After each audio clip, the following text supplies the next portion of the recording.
The shuttle powered through the atmosphere like a comet, its hull glowing as it used the air to slow down from orbital speed. Had any subject species in the shantytowns below been able to see through the ever-present clouds of the planet, it would have looked like a meteorite. As the snub-nosed lifting body shuttle neared its destination, it punched through some low cloud to glide to a halt in a steady rain, settling down onto the rain-slick pad with a whine as the anti-gravs powered down. Dalton, Director of Subject Integration for the Spinwood Domain of the Great and Bountiful Empire, stood waiting under the awnings at the side of the pad as the pilots completed their landing checks. Today was considered a nice day on this waterlogged excuse for a planet, but that just meant there were brief breaks in the rain where one could watch the next rain cloud roll in. The boarding ramp lowered, and the prize that had dragged him up from the warm, dry depths of the palace complex was brought out, flanked by guards in full battle armor. It was not the first of its species Dalton had seen, just the first one still alive, one of the demons. The creature was short by Imperial standards, appearing almost childlike in scale. Its clothing, once a handsome mix of blue and gold, was now stained with a mix of muds, plant matter and blood, and ragged and torn from the many, many days living wild in the forests that surround its now ruined home, with bloodstains on the arm that showed where it had been injured during capture. The way the fabric hung so loosely on it spoke to how much weight the creature had lost in the ordeal, and what an ordeal it had been through. Its home had been flattened. The Imperial Marines had systematically destroyed the colony it had been living in, leaving no stone atop another. Maybe 20 of the colonists out of over 200 had survived, and were last seen fleeing into the forest beyond their farms, with nothing but a few weapons and the clothes on their backs. For almost every other species it would have been a death sentence, their numbers dwindling from starvation, exposure, and cumulative minor injuries.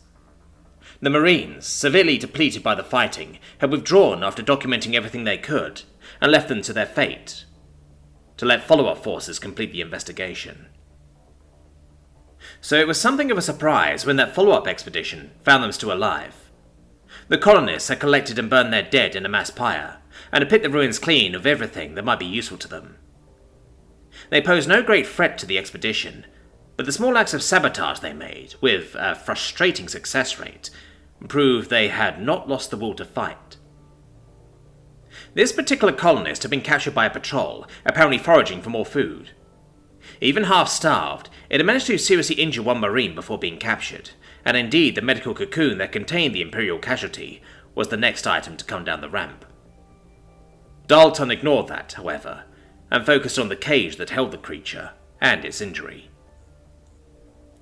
The xenomedics had done what they could to stabilize the wound, but one of the lower arm bones had snapped. There was extensive tissue damage around it, and it was uncertain what the long-term prognosis would be. The creature was bipedal, and could avoid use of the limb, which would aid recovery, but similar wounds had proven highly fatal on many subject races of the Empire before. Even if it survived, full recovery was deemed unlikely. We really need to give them a proper name. We can't keep calling them demons, the technician to his right mused. Dalton glanced sharply at him, but the tech had a point. Company Master Sizren, who had commanded the troops that destroyed the colony, had described fighting this new species as being like fighting the Ethos, the demonic warriors of Imperial myth, who had formed the vanguard of the end times, and the term had gained some traction, and it would not do for this new subject race to be granted so prestigious a title. Once we have deciphered their language, we can find out what they call themselves. That should go much faster now that we have a live specimen for the translators to work with. Take it to the holding cells, Dalton said firmly, and the technician bowed in compliance as the cage floated past them, and Dalton moved to follow it in. Then he realized the creature was staring straight at him. The glare was so intense it momentarily stopped him in his tracks. Memories of what this creature could do, and had done to battle-armored Marines, rose unbidden in his mind. Dalton's ears pressed back upon his skull in a fear response. Dalton made a show of turning his back to the creature, ostensibly to study the new items of equipment that had been found with it, and the wreckage of the colony, though mainly to avoid the creature's gaze as it was taken away into the depths of the palace. The scientist picked up one item, a small version of the creature's magnetically propelled projectile weapons. It was balanced for one-handed use, through the grip, Designed for the creature's hands, was far too small for Dalton to hold it in the manner the combat footage showed it was intended to be held. The colonists used to projectile weapons had been something of a surprise to the troops during the battle. The operating principles of Gauss weapons were understood by the Imperials and their subject races, but none had ever solved the engineering challenges involved in miniaturization of the system to the degree seen here.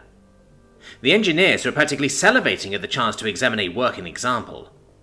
First contacts often resulted in technological exchanges like this. Different species with different minds tended to focus on different avenues of technological development. Dalton put the weapon down and glanced at the knife next to it. The blade had nearly killed the Marine that captured the creature, and a troubled expression clouded his face. He appreciated the mechanical artistry of the weapon designs, but his own area of expertise was xenopsychology, and what the weapon said about the creature and its society worried him. The knife itself was a plain enough thing, a simple, practical tool for survival on any frontier world. The demon, no, stop calling them that, Dalton scolded himself, had proven most effective with it. A supple, highly flexible wrist on his true hands, combined with their superb hand-eye coordination, had allowed the creature, when his arm was caught by the Marine during capture, to simply drop the knife, catch it with the other hand before it reached the ground, and repeatedly ram the blade deep into exposed fleshy arms of the Marine before the rest of the patrol could subdue it. The poor squad master had almost bled out before an autodoc could stabilize him. Dalton had watched that moment repeatedly since the imagery of the capture, and what stuck him most was not so much the savage violence of the attack, so much as the precision. The demon, by the ancestors again, had avoided the Marine's chest and the bone plates that protected the vital organs, and aimed for the armpits, the neck, and other fleshy parts of Imperial anatomy, despite those being less obvious targets than the huge expanse of chest muscles. That required a significant amount of mental control while under extreme stress. The Imperials had encountered berserkers before and bested them. The Imperial army contained many divisions of expendable shock troops drawn from those races. Indeed, the Imperial race itself had tendencies towards it, at least in the warrior castes. But all those berserkers seen before suffered to a greater or lesser degree from the clouded fighting mind, a loss of higher brain functions as the adrenaline washed coherent thought away in a sea of anger and bloodlust. It made them dangerous but predictable, and that predictably had been the key to their defeat and integration into the great and bountiful empire. This colony had used a color system for identifying caste specializations. It was unknown at this point if it was a species-wide system or just a local fashion trend, but Dalton suspected the latter, at least until more evidence came to light. And from what the Imperials had been able to piece together from the long-distance observations they made before the attack, the Blues were computer specialists of some sort. Before the battle, there had been almost no sign of weapon proficiency in any of the civilian castes, yet during the battle had faced equal numbers of power-armored Marines, and with small arms, shirt sleeves, and sheer bloody determination, had fought so hard the intervention company in question had been disbanded due to the sheer scale of the losses it took.